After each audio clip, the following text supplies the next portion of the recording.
What is subject to IEC 62304? So 62304 is a standard that is put out based on a risk management approach for doing software development for medical devices. So it is one of those standards that is derived from the same safety critical standard as other standards that are out there. For aerospace, there's DO 178B.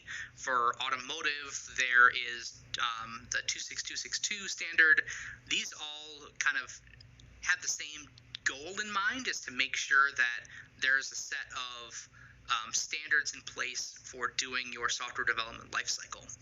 And in particular, it really mandates that your medical device development, whether or not it's medical software that is in a medical device, like a pacemaker, or it's software that's for a medical device, that like a mobile app or a web page or something like that, that is used to interact with a medical device, all of them have to have a process to follow.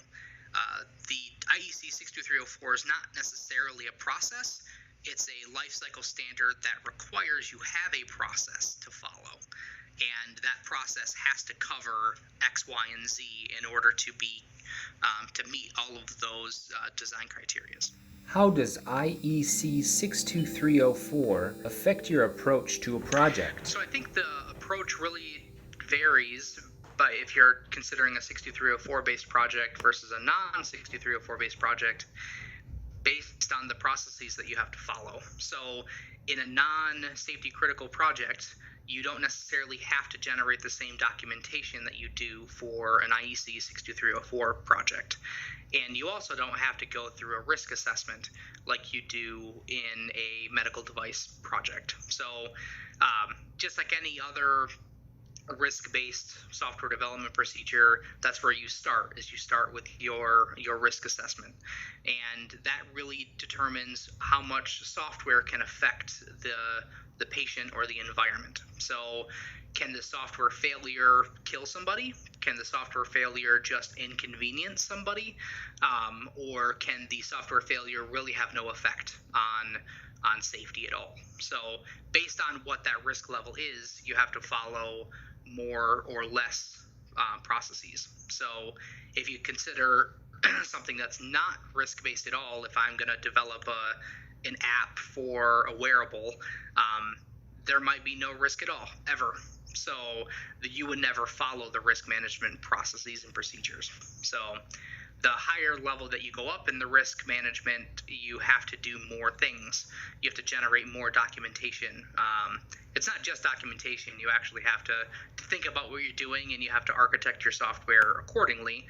But you have to do a lot more testing if you consider a medical device versus a non-medical device type project. Okay. So detailed level testing and verifying your requirements and all those things that you might do informally on a non 62304 project, but when you're talking medical device development, you actually have somebody who is going to check that and cares whether or not you've dotted the I's and crossed the T's.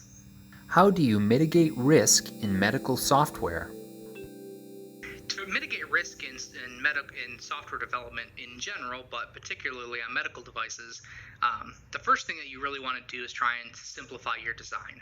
So kind of that simplicity wins concept, that the easier it is to verify that everything in your system does what you expect it to do, the easier it's going to be to get through that certification activity. So that's kind of the first step in the architecting process, is to make sure that your system can be as simple as possible. So picking the best processor might not be the most expensive. It might not be the one with all the bells and whistles, because that might be actually a lot harder to verify. So picking a smaller processor, not running an RTOS, not running a 8-core something just because you can, because that's going to increase a lot of your verification activities. So that's kind of the first thing, is to pick something that's simple. Part of deciding what is simple is going through your system architecture to decide whether or not it's going to be hardware or software who is in control of certain functions. So if you think about any sort of medical device that has a user interface and a safety critical aspect of controlling motors or doing something like that, you want to make sure that what the hardware is responsible for versus what the software is responsible for can make your system safe. So that can come in the form of having redundant hardware, multiple processors doing the same thing to make sure that some safety critical component can't fail. It could come in the alerting the user when there's a problem, having both hardware and software alerts, not just relying on one or the other. The other thing that you want to do is you want to make sure that the responsibilities between the two make sense for your testing and certification cost. So sometimes it might be easier to put things in software, but it's going to be harder to verify. Or it might be easier for the software to push things onto hardware, but it might be harder to get through the hardware verification. So the hardware verification and software verification, you have to kind of pick the path that makes the most sense.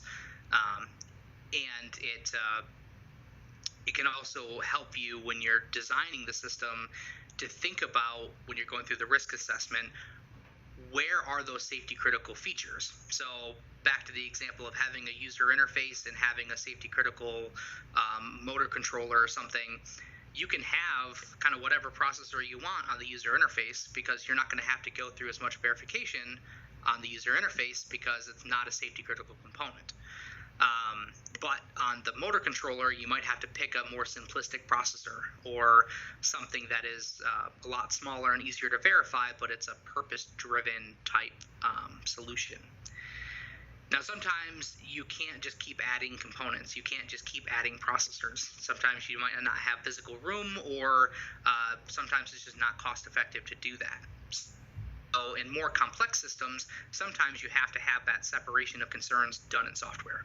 So the third thing that you can do is through virtualization. So using hypervisors or some sort of virtualization, you can have your separation of concerns done purely in software. So you just have a really powerful general purpose computer, and then you make sure that all of those redundancies and everything that's handled, that could be handled in a multi-processor solution, is done on a single processor solution with a hypervisor. So for example, if you were running a hypervisor and you had several hosts, one host application is going to be running the infotainment system or the user interface, and then another is going to be running the networking stack, and another is going to be controlling the motors.